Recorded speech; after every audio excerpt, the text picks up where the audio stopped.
Hello everyone, welcome to Chemistry Hub. Today we will be talking about your very first chapter of class 11th chemistry, that is some basic concepts of chemistry. तो वही last video के अंदर मैंने आपको बताया था कि chapter wise marks distribution, कि आपके कैसे कैसे चैप्टर्स के मार्क्स हैं। और आपके टोटल 9 चैप्टर हैं केमिस्ट्री के अंदर 11th क्लास की, जिसमें से हम सबसे पहला चैप्टर है जो आपका वो आज स्टार्ट करने जा रहे हैं। तो इसमें आज की वीडियो लेक्चर के अंदर हम सिर्फ ये 4 टॉपिक पढ़ेंगे। Definition of chemistry, role of chemistry in daily life, आगे आपके क्या इसके साइड इफ़ेक्ट्स या फिर हार्मफुल इफ़ेक्ट्स हैं जो हम केमिकल्स यूज़ करते हैं डेली लाइफ में। और आपका फोर्थ जो टॉपिक है ना, ये आपका थोड़ा सा नया टॉपिक है, ये अभी एनसीईआरटी के अंदर इंक्लूडेड नहीं है आपका, लेकिन ये मैं अपनी तरफ से करा रहा हूँ। ये आपका एक तरह से न्यू टॉपिक है, ये आपको आगे यूज़ होगा थोड़ा सा सिग्निफिकेंट फिगर्स। ठीक है, तो हम स्टार्ट करते हैं अपना। सबसे पहले तो जब आप एंटर होते हो अपनी क्लास 11th के अंदर, तो जो आपने 9th और 10th के अंदर केमिस्ट्री पढ़ी है वो आपकी बहुत ही बेसिक केमिस्ट्री थी। लेकिन जो अभी आपकी जो 11th और 12th के अंदर आएगी, जो आपके असली कॉन्सेप्ट्स आएंगे ना, वो आपके 11th और 12th के अंदर ही आप पढ़ोगे आप केमिस्ट्री के अंदर। वहाँ पे तो जस्ट बेसिक सा, बिल्कुल ही बेसिक था आपका, कि एक तरह से आपको थोड़ा सा ओवरव्यू सा दे दिया केमिस्ट्री का ना। असली मायने में केमिस्ट्री आप पढ़ोगे, ठीक है, 11th और 12th क्लास के अंदर। अगर आपको केमिस्ट्री के अंदर अपने हायर स्टडीज़ भी आपको केमिस्ट्री में परस्यू करना है, तो आपको 11th और 12th का बेसिक अच्छे से क्लियर होना चाहिए पहले तो। ठीक है, तो अगर हम केमिस्ट्री के डेफिनेशन को बोलें, तो ये आपकी साइंस की वो ब्रांच है जो आपकी डील करती है कि इसके अंदर हम कंपोजिशन, मैटर का स्ट्रक्चर और प्रॉपर्टीज़, ये 3 चीज़ें पढ़ते हैं। क्या क्या पढ़ते हैं? स्टडी ऑफ कंपोजिशन, स्ट्रक्चर और उसकी प्रॉपर्टीज़। ठीक है, तो इसकी डेफिनेशन क्या बनेगी? The branch of science, science की वो branch which deals with the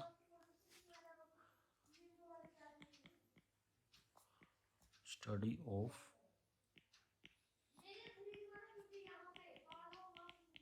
composition, structure and properties of matter। ठीक है, ये 3 चीज़ें हैं आपकी इसके अंदर, कॉम्पोजिशन, स्ट्रक्चर और प्रॉपर्टीज़। ये 3 चीज़ें हम अपनी इस ब्रांच के अंदर पढ़ेंगे। किसकी पढ़ेंगे? वो हम पढ़ेंगे मैटर की। मैटर, अब ये मैटर क्या चीज़ है ये हम आगे पढ़ेंगे, अभी जस्ट आपको एक ओवरव्यू दे रहा हूँ। ठीक है, तो अब आ जाएगा आपका कि चलो हमने केमिस्ट्री की डेफिनेशन पढ़ ली। अब इसके बाद अगर हमसे कोई पूछे कि हमारा डेली लाइफ के अंदर केमिस्ट्री का क्या रोल है, तो वैसे तो आप सभी जानते हैं, लेकिन मैं आपको भी एक बार याद थोड़ा सा रिकॉल करा देता हूँ कि हमारी डेली लाइफ के अंदर भी केमिस्ट्री ना आपकी बहुत जगह यूज़ होती है। तो सबसे पहला तो जो आपका पॉइंट है, हमारा रोल है मेडिसिन के अंदर है। हम कभी भी बीमार पड़ते हैं तो हम मेडिसिन लेते हैं, तो पहला तो आ जाएगा आपका मेडिसिन के अंदर इसका रोल आ जाएगा। ठीक है, तो मेडिसिन जैसे हम आपको कहीं पे छिल गया तो हम क्या लगाते हैं? एंटीसेप्टिक्स लगाते हैं, जैसे डेटोल का हो गया, सेवलोन हो गया। ठीक है, आपको गला ख़राब हो गया, आपको कोई इन्फेक्शन हो गया, तो उसके लिए एंटीबायोटिक्स लेते हो आप। ठीक है, सबसे फेमस तो आपकी वही है अमोक्सिसिलिन, ये नाम है आपका ना मेडिसिन का, अमोक्सिसिलिन। ये आप एंटीबायोटिक आपको डॉक्टर प्रिस्क्राइब भी करते हैं। उसके बाद आपका और लाइफ सेविंग एंड, इसमें लिख सकते हैं हम antiseptic, antibiotics and other life saving drugs.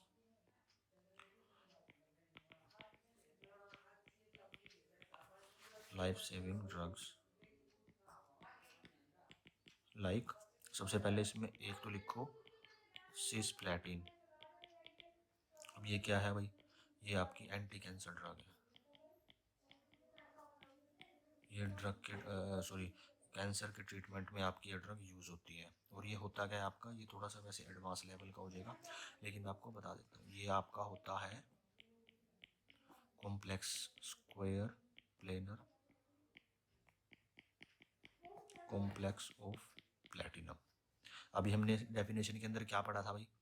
Definition के अंदर अभी हम क्या पढ़ रहे थे कि स्ट्रक्चर, कॉम्पोजिशन और उसकी प्रॉपर्टीज़। तो यहाँ पे क्या आ गया, जैसे ये दवाई है आपकी सिस्प्लेटिन, तो ये इसका जो स्क्वायर प्लेनर है कॉम्प्लेक्स, ये इसका स्ट्रक्चर है कि आपका स्क्वायर प्लेनर टाइप का आपका कॉम्प्लेक्स होता है। ठीक है, दूसरी एक इम्पोर्टेंट मेडिसिन, एक और एग्जांपल लिख लेते हैं। सॉरी,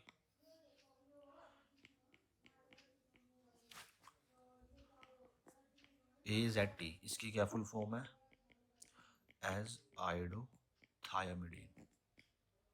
नाम थोड़ा बड़ा है, लेकिन ये आपकी यूज होती है, used for the treatment of AIDS. ये आपकी एड्स के ट्रीटमेंट में यूज़ होती है। ठीक है, ऐसे ही अगर आपका, ये तो चलो मेडिसिन का हो गया, उसके बाद सेकंड यूज़ आपका, आप भी सोच सकते हो ना कि हम डेली लाइफ में कहाँ यूज़ करते हैं अपना केमिकल्स को। तो आपका एग्रीकल्चर के अंदर यूज़ होता है लार्ज अमाउंट में। जिनका आपका फार्मिंग का बैकग्राउंड है वो तो अच्छी तरह जानते होंगे कि खेत के अंदर हम क्या क्या यूज़ करते हैं। जैसे कोई भी हमने धान या गेहूँ उगाई तो उसके अंदर हम फर्टिलाइजर्स यूज़ करते हैं सबसे पहले। तो इंसेक्टिसाइड यूज़ करते हैं कि अगर फसल के अंदर आपका कीड़ा हो गया तो उसको मारने के लिए जो इंसेक्टिसाइड्स डालते हैं, पेस्टिसाइड्स डालते हैं।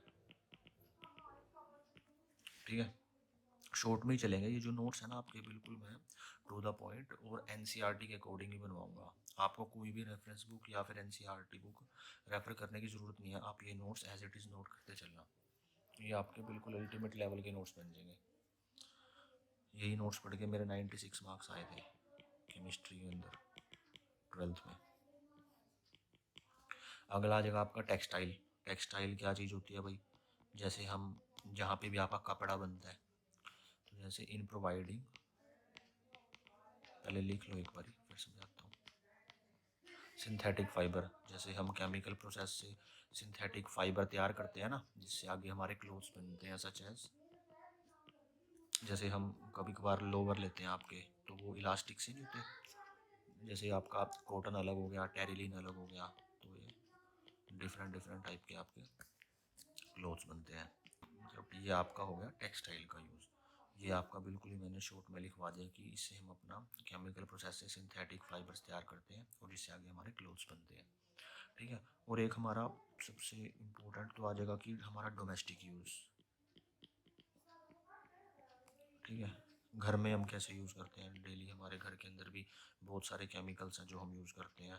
केमिकल्स लाइक डिटर्जेंट हो गया आपका, कपड़े धोने में जो यूज़ होते हैं आपका, सोप हो गया, ये आपके सब केमिकल्स ही हैं। ये आपके फैट्स, शुगर यूज़ करते हो आप डेली लाइफ में, पेपर यूज़ करते हो, एल्युमिनियम फॉइल वगैरह हो गया ना आपका, ग्लास, सब जो भी आपका सामान है घर के अंदर, छोटी से छोटी चीज़ भी आपकी केमिस्ट्री से रिलेटेड है।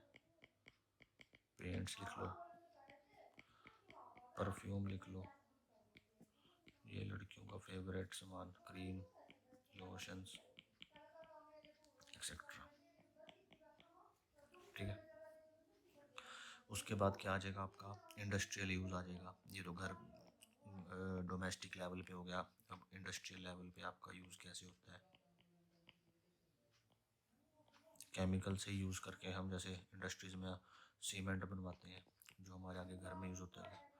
ठीक है, उसके बाद आपका पेपर बनता है वुड से, जैसे जो हम यूज़ करते हैं।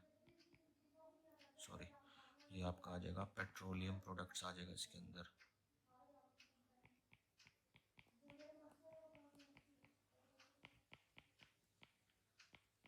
ये लो भाई, पेट्रोलियम प्रोडक्ट आ जाएगा, डाई लिख लो इसके अंदर एक और, एक्सेट्रा।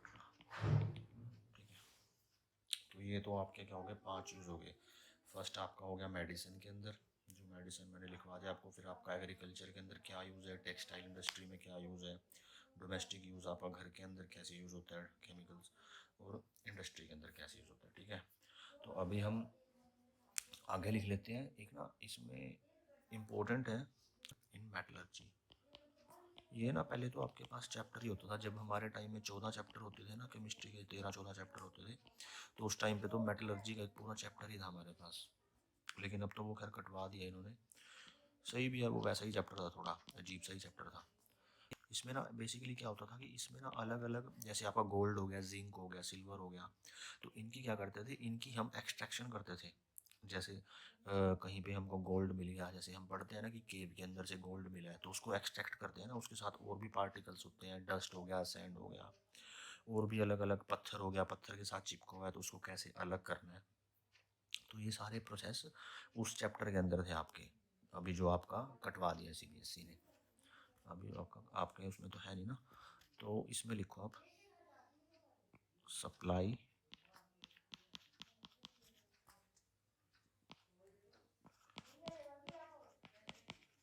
ऑफ मेटल्स लाइक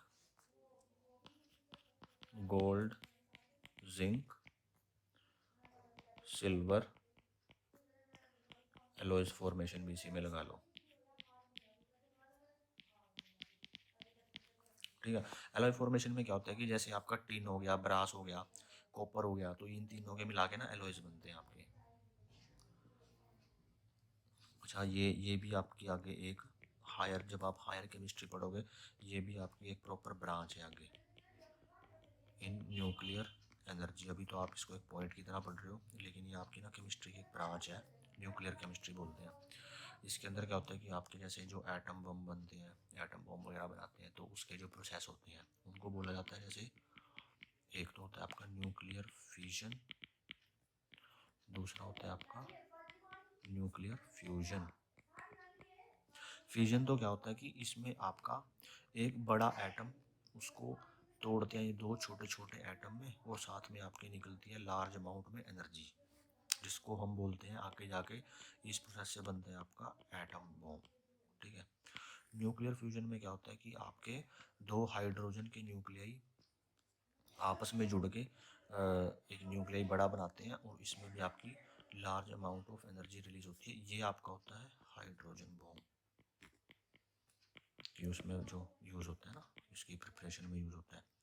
तो ये तो हो गया आपका जस्ट नॉलेज के लिए। अभी मैं इसको रब कर देता हूँ। तो हमने क्या पढ़ा कि nuclear fission and nuclear fusion. ठीक है।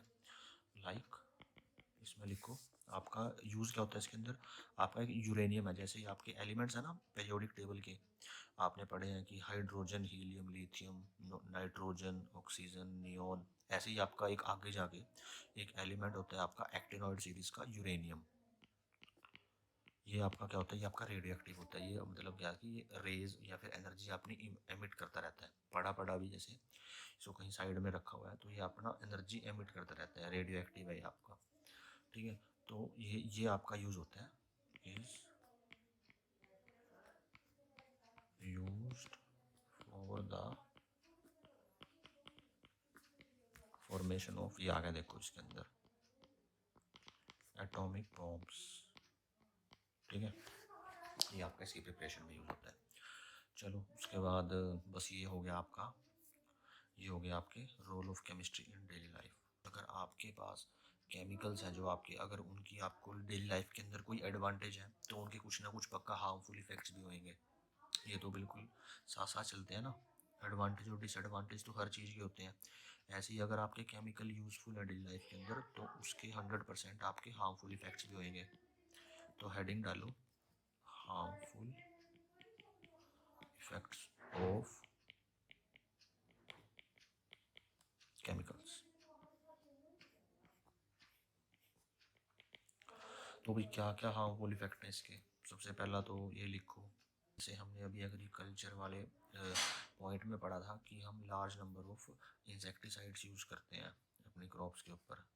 तो ये यूज़ कैसे करते हैं हम, जैसे उसको क्या करते हैं हम, एक पंप होता है पानी में, इंसेक्टिसाइड की जो भी हमको दवाई, जो भी हमको केमिकल दिया है, उसको मिला के उसकी ना सब स्प्रे करते हैं क्रॉप के ऊपर। उसकी जब स्प्रे करेंगे, तो वो आपका क्या होगा कि जो उसके पार्टिकल हैं आपके, तो वो आपके एयर के अंदर भी जाएंगे, और जैसे खेत के अंदर आपके जो पानी पड़ा है, क्रॉप के अंदर पानी है, उसके अंदर भी मिलेगा। तो जो पानी के अंदर इंसेक्ट है उनके लिए भी हार्मफुल है, और जैसे बर्ड्स हैं आपके आसपास, और ह्यूमंस भी हैं जैसे, तो वो जो सब स्प्रे करते हैं ना, तो वो अपना जो फेस होता है, फेस को कवर करके करते हैं स्प्रे, ताकि वो उसके पार्टिकल्स जो एयर में जा चुके हैं वो हमारे अंदर ना जाए, वो हमारे लिए हार्मफुल होते हैं।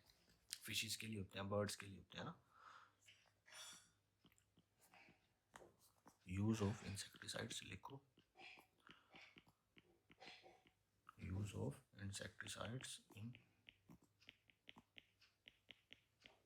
Agriculture is harmful to birds, fishes and some useful insects। अच्छा भाई, ये जो यूज़फुल इंसेक्ट्स की बात हम कर रहे हैं, ये हमारे होते हैं जो हमारे खाद के अंदर होते हैं। जैसे मिट्टी है ना हमारी, तो मिट्टी के अंदर हमारे थोड़े से माइक्रो ऑर्गेनिजम्स जो हम वर्मी कंपोस्ट वगैरह कहते हैं ना, जो अंदर ही अंदर, जैसे मिट्टी के अंदर हमने कुछ दाब दिया तो उसके अंदर जो लीचीज होती हैं और वो अर्थवॉर्म्स वगैरह होते हैं ना, वो हमारे यूज़फुल इंसेक्ट्स के अंदर आते हैं, तो इससे उनको भी खतरा है। ठीक है, तो सेकंड पॉइंट आ जाएगा आपका, ऐसे ही तो हो गया आपका फर्स्ट पॉइंट। सेकंड पॉइंट में हम बात करते हैं न्यूक्लियर एनर्जी की, जो हमने अभी ये पढ़ा है कि जो हम एटम बॉम्ब्स वगैरह बनाते हैं, तो इसमें हमारा जो वेस्टेज क्रिएट होता है, न्यूक्लियर वेस्ट क्रिएट होता है, तो उसकी ना डिस्पोजल के अंदर बड़ी प्रॉब्लम आती है।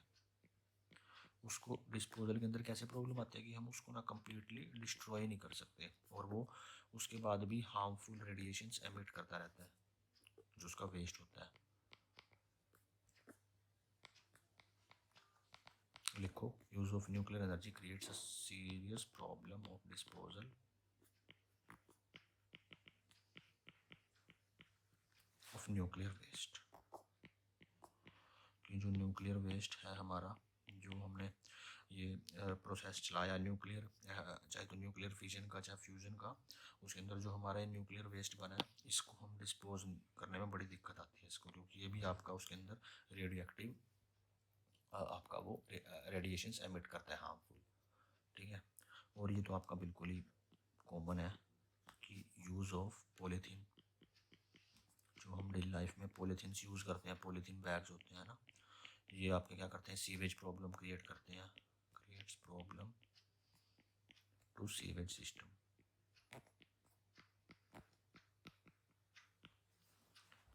तो ये तीन आपके बहुत है हार्मफुल इफेक्ट्स के अंदर। ठीक है, तो अभी हमारे 3 टॉपिक हो चुके हैं आज की वीडियो के। हमारा नया टॉपिक जो आपका सीबीएसई की बुक के अंदर नहीं है, जो कि है आपका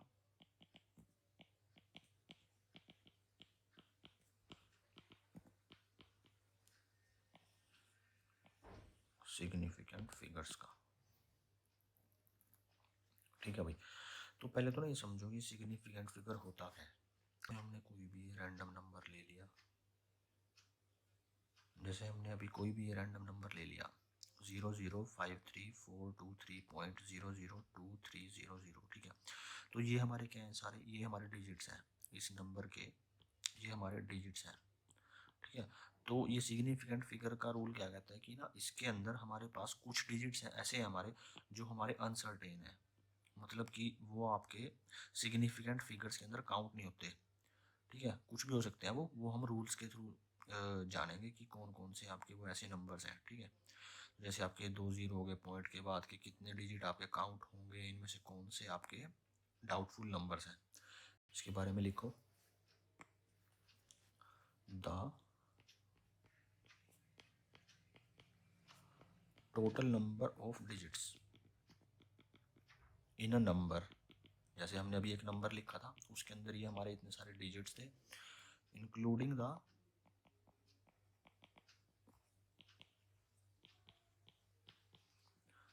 the last digits. Last digits इसका क्या मतलब है, जो हमने डेसिमल के बाद भी जैसे 00 लास्ट में जो लिखी थी, including the last digits whose value is uncertain. मतलब अनसर्टेन का मतलब क्या है कि जैसे मैंने आपको बताया था कि इसमें से हमारे कुछ डाउटफुल नंबर्स होते हैं। ठीक है ना, इसमें से हमारे कुछ डाउटफुल नंबर्स होते हैं।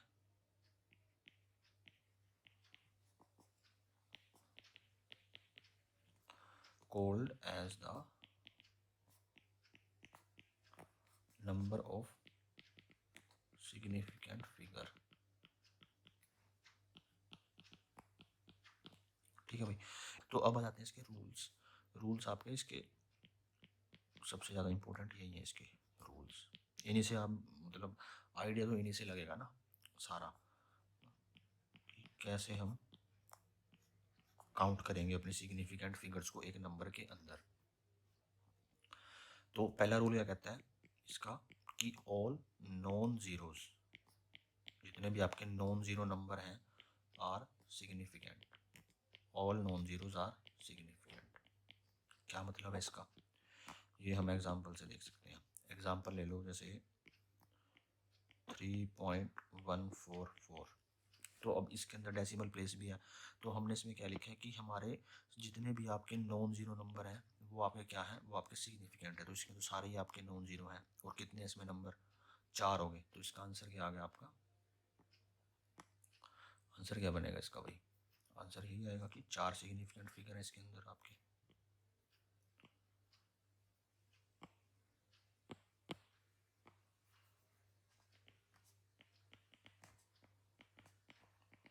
फोर सिग्निफिकेंट फिगर्स, ठीक है ना। यही लिखा था हमने इसके अंदर डेफिनेशन के अंदर भी, नंबर ऑफ सिग्निफिकेंट फिगर्स भी कितने नंबर आएंगे, number of significant figures 4 significant figures, यानी कि 4 आपका नंबर हो गया इसके अंदर, ठीक है। यही इसकी डेफिनेशन में भी लिखा है हमने। ओके, तो जैसे अब और एग्जांपल ले लेते हैं, कोई भी ले लो। अभी तो खैर नॉन जीरो का कर रहे हो आप, तो नॉन जीरो ही लिख लो इसके अंदर। एक और लिख लो 2.32। ये क्या है आपका, इसमें भी आपके तीनों नॉन जीरो, तो तीनों काउंट होंगे, और तीनों आपके क्या बन गए, अगर तीनों काउंट होंगे तो 3 सिग्निफिकेंट फिगर आ गए। रूल नंबर 2, रूल नंबर 2 क्या कहता है भाई, वो है आपका ऑल, लिखो पहले,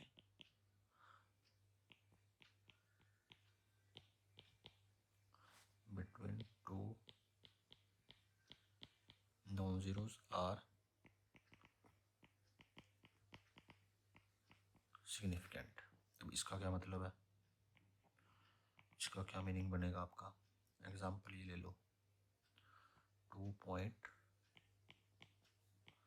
जैसे ये है, तो इसका क्या मतलब बन रहा है कि all zeros between 2 non zeros, मतलब जितनी भी जीरोस आपकी किन्हीं 2 नॉन जीरो नंबर्स के बीच में है, तो वो भी आपकी सिग्निफिकेंट है, मतलब वो काउंट होंगी आपकी वो जीरोस जो आपकी किन्हीं 2 नॉन जीरो नंबर्स के बीच में। अब ये आपकी 2 जीरो हैं, लेकिन ये आपकी 2 नॉन जीरो नंबर्स के बीच में है, तो इसका मतलब ये आपकी काउंट होंगी। अगर काउंट होंगी तो 1 2 3 4, 4 significant figure.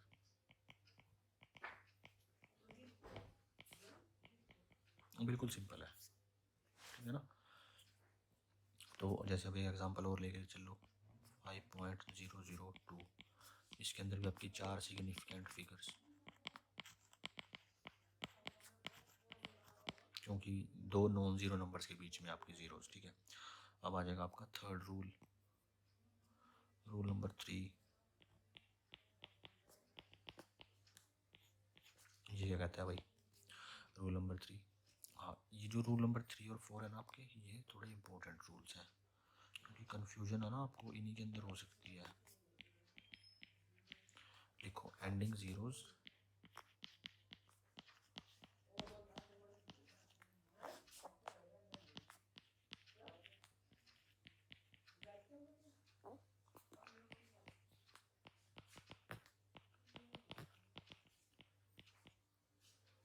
Ending zeros after decimal plus and zeros are significant.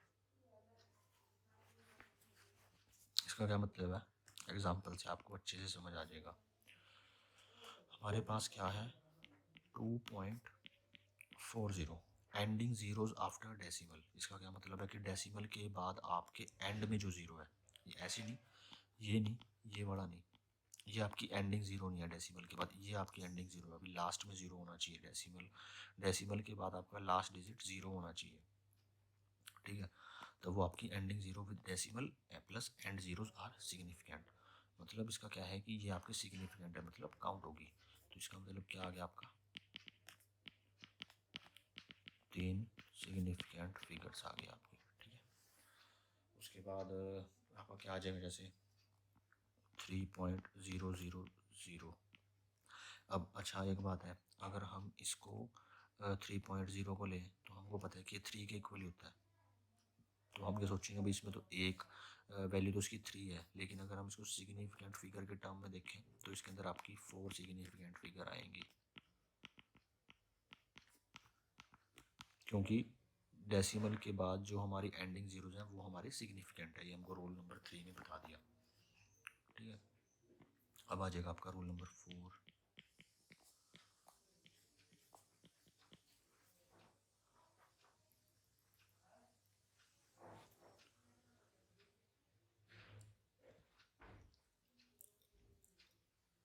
इसमें क्या लिखोगे? Ending zeros plus no decimal are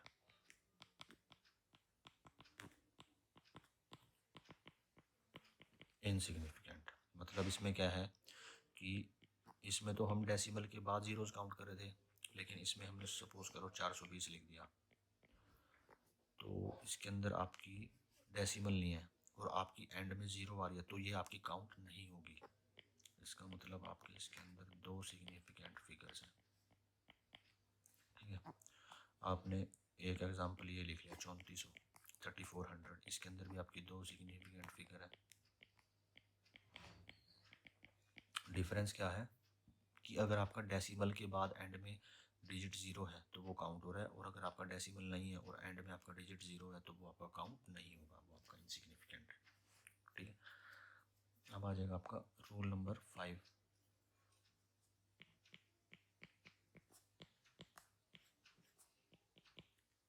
rule number 5 क्या कहता है भाई?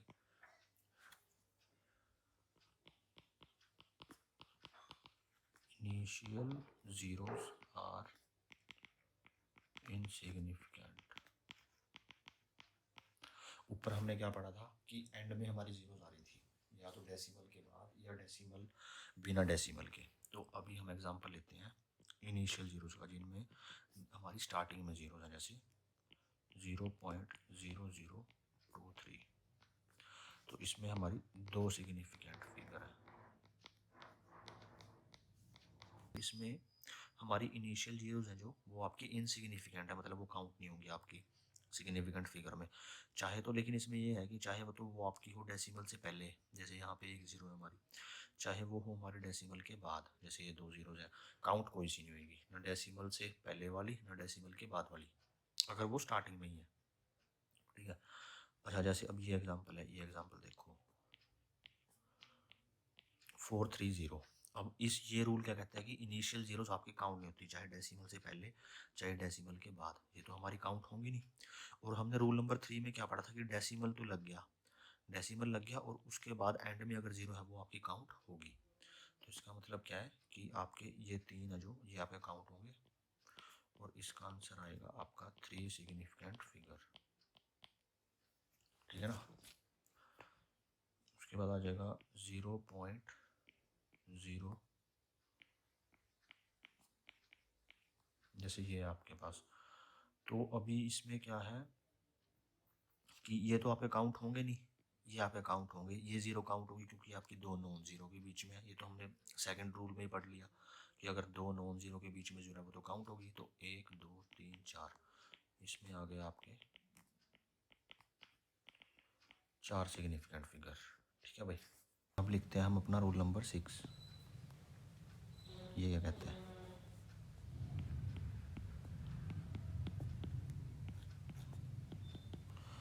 तो ये हमको क्या कहता है कि जो हमारी 10 की पावर है ना वो भी आपकी इनसिग्निफिकेंट है।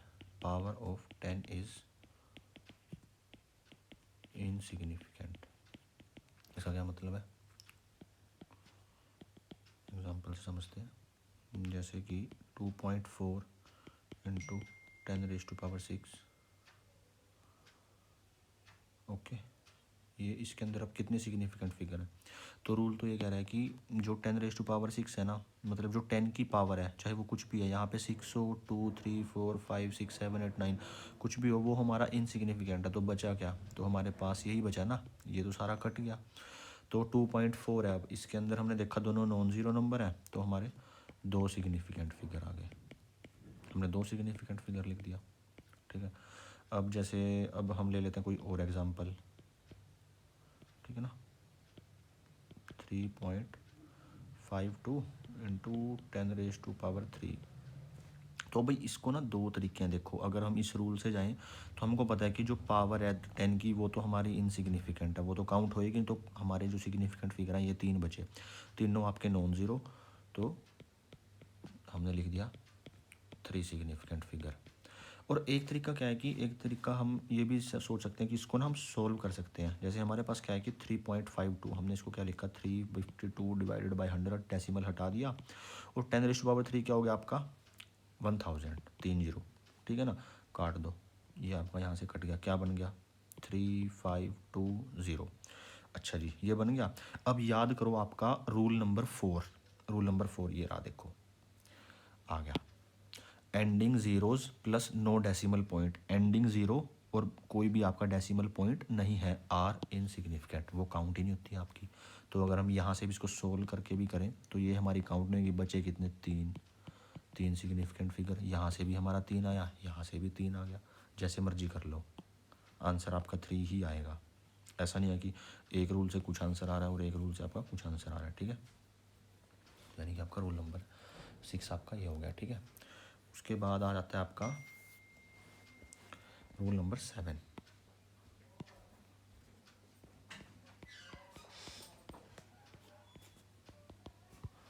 ये क्या कहता है कि जो हमारे प्योर नंबर हो गए एक तो, और एक हमारे कॉन्स्टेंट्स हो गए, ये हमारे क्या होते हैं आर इनफाइनाइट सिग्निफिकेंट,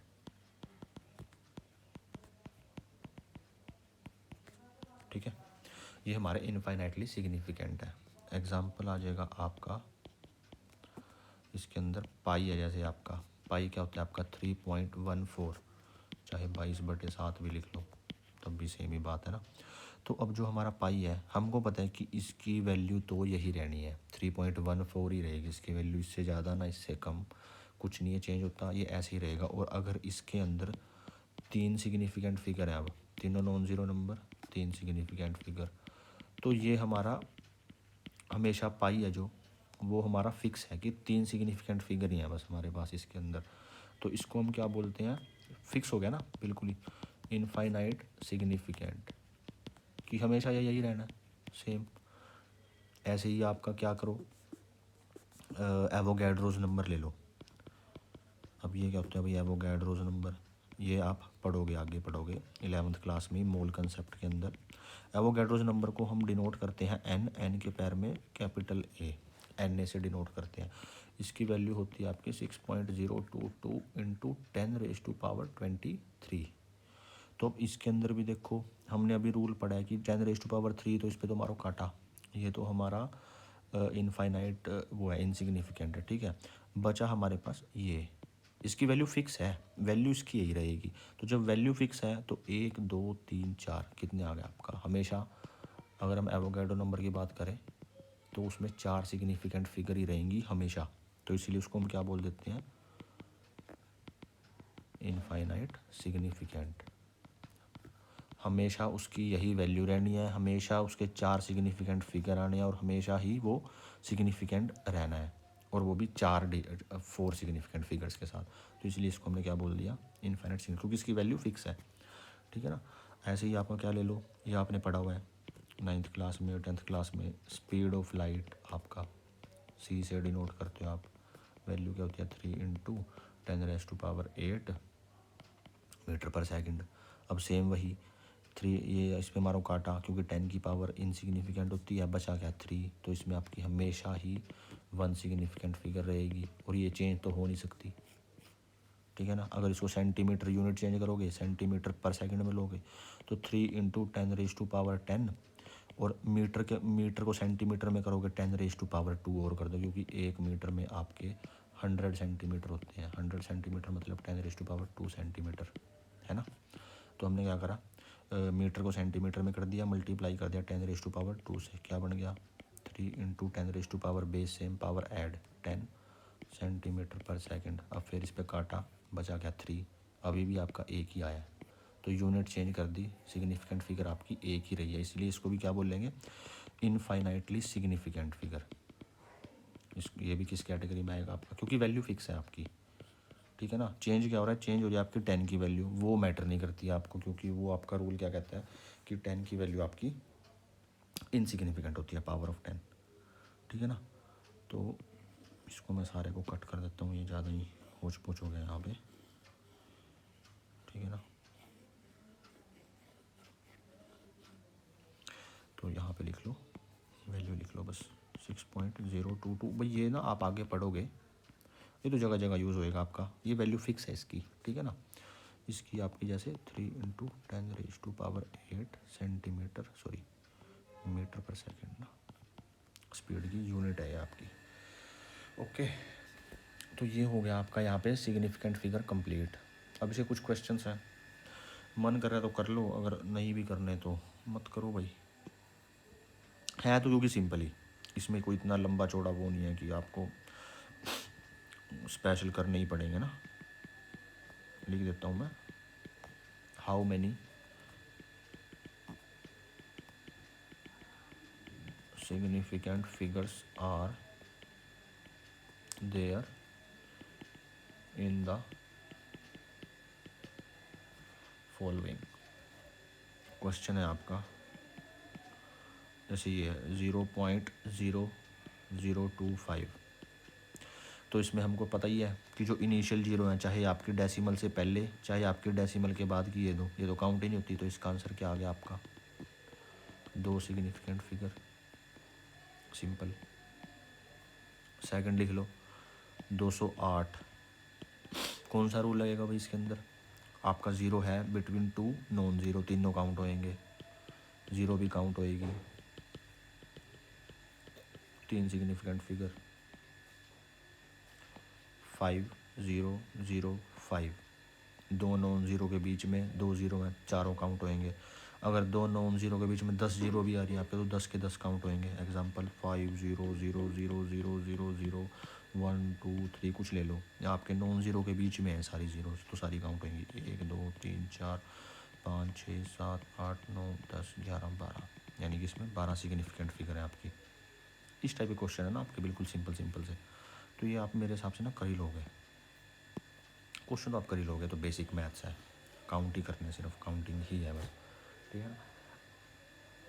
अच्छा, अब एक ना आपका आता है रूल नया, वो करो आप, एक होगा आपका राउंडिंग ऑफ का रूल। जैसे हमको पता है कि जैसे हम डेसिमल पॉइंट्स में अपना आंसर निकालते हैं, तो जो हमारा स्टैंडर्ड एक वो है बनाया हुआ है मैथ्स में, वो होता है कि हमने अप टू 2 डेसिमल पॉइंट अपना आंसर देना होता है ना।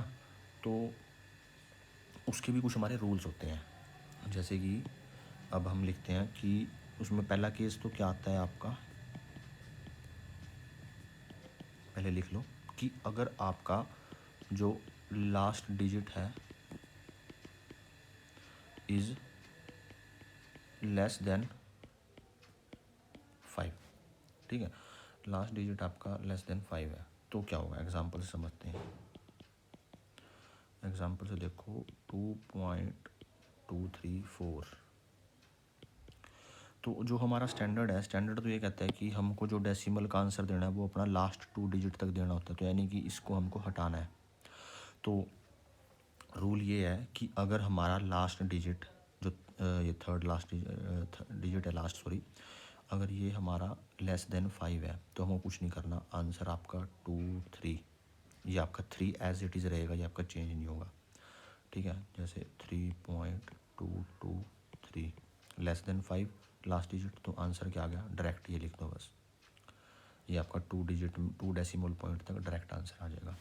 अब इसी के अंदर एक केस क्या है आपका, एक केस बनेगा आपका इसके अंदर कि अगर आपका लास्ट डिजिट है, जो लास्ट डिजिट